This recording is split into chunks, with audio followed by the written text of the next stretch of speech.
The United States has been witnessing days of protests in Cuba, the largest there in decades. Thousands have taken to the streets in Havana and cities across the country demanding food, medicine, and COVID vaccines. This week, Cuba's president acknowledged that the dictatorship bears some blame for the massive uprisings. In a speech on state TV, President Miguel Diaz-Canel again insisted that U.S. policies were also to blame and that the protests were being orchestrated from abroad. He denied that the regime was stopping peaceful protests. Today, President Biden was asked what he is considering as a response to the current situation. Cuba is unfortunately, a failed state and repressing their citizens. There are a number of things that we would consider doing to help the people of Cuba, but it would require a different circumstance or a guarantee that they would not be taken advantage of by the government. I'm joined now by Amalia Dache, associate professor at the University of Pennsylvania and Afro-Cuban American scholar. Thank you so much, Dr. Dache, for joining me this evening. So I want to start with this. We've had conversations in pop culture in America over the last couple of weeks about the erasure of Afro-Latino faces and voices. I want you to sort of tell our audience, what are we not hearing about the faces of the people initiating these protests in Cuba right now? Who is really behind this, and what are they really asking for? Yes, what we're not talking about is the Afro-Cuban movements, Afro-Cuban leaders that are leading the Cuban movements to free Cuba: Dennis Solis, Luis Manuel Atoro Alcantara, Michael Osorbo. These are leaders of the San Isidro movement that started in 2018. So we're not hearing that these uprisings, the catalysts were Afro-Cubans and artists across the island that wanted to express their lack of freedom of expression, the repression of the state of their freedoms in Cuba. And so we're not hearing from the voices of Afro-Cubans on this issue. We're not talking to Afro-Cubans on this issue when it comes to issues of race and racism under the dictatorship.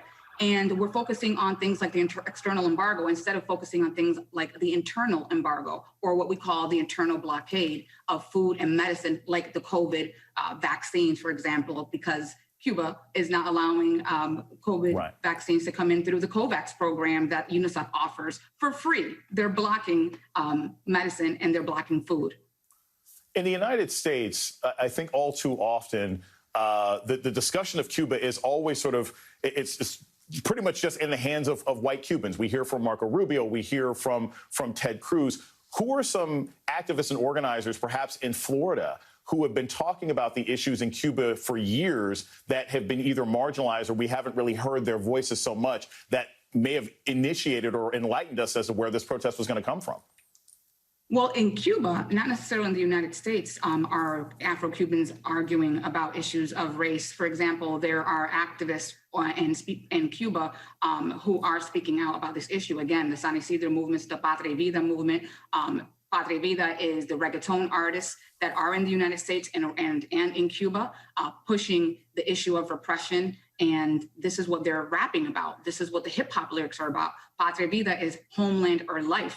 It's basically saying we want to end to communism, we want to end to the dictatorship. And this is coming from reggaeton artists, Gente de Zona, and others from the island that I've mentioned. So that's what we're not associating these uprisings to, these leaders that in Cuba are risking their lives. And just like we know in the United States, Black leaders and Black voices, and especially Black women's voices in the civil rights movement, for example, and in the organizing that was taking place in 2014 to 15, they're erased. We don't have intersectional perspectives. And what I call to the American people to do is to have an intersectional perspective on Cuba and place Afro-Cubans at the center of this debate.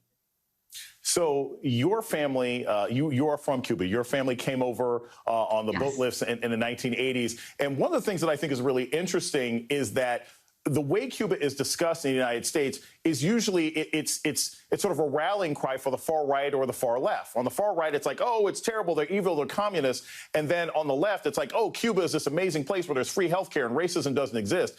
Tell us a little bit about what the real Cuba is right now for your average person when it's not being used as a football, for lack of a better word, between the hard right and the hard left in America.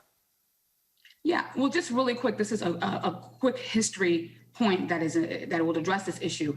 In Cuba in 1961, when this new regime came in, they said they eradicated racism. And you know what they did? They got rid of 200 Black organizations across the island. So they outlawed Black organizations. They outlawed associating and organizing across racial lines because they said they eradicated racism. So can you imagine the United States if after the Civil Rights Movement, we got rid of all Black organizations? We got rid of the Black church because in Cuba, you weren't allowed to organize across religious lines either. So this is the issues that we're missing. These are the conversations that we're missing, that Cuba, the rhetoric of Cuba being a Black power aligned country is a part of an old discourse that belongs in 1960s, not in 2021. Because guess what? In Cuba, Black history can't be taught in schools. So the debates we're having about CRT in the United States, guess what? We can't teach CRT in Cuba. It's against the government. I'm pretty sure that Marco Rubio screaming about critical race theory would be very ashamed to find out that he's actually aligning himself with the dictatorship in Cuba. One of the last things I want to point out here is just very quickly, Black Lives Matter has asked for the embargo against Cuba to be stopped. There are many organizations in the United States that say that we're a part of the problem. Is the United States responsible for this uprising? Is this really some outside thing quickly, or is this really an indigenous movement? Let me just say two things, Jason. One, the United States is the #1 exporter of meat to Cuba. All right. They spent $100 million in buying chicken. Another thing, Black Lives Matter could not exist in Cuba. They're outlawed. Right. Outlawed. So yes, clearly a difference. Thank you so much, Amalia Dache. We actually had an extended conversation on my podcast on Slate. She is a fantastic guest. That's tonight's Read Out.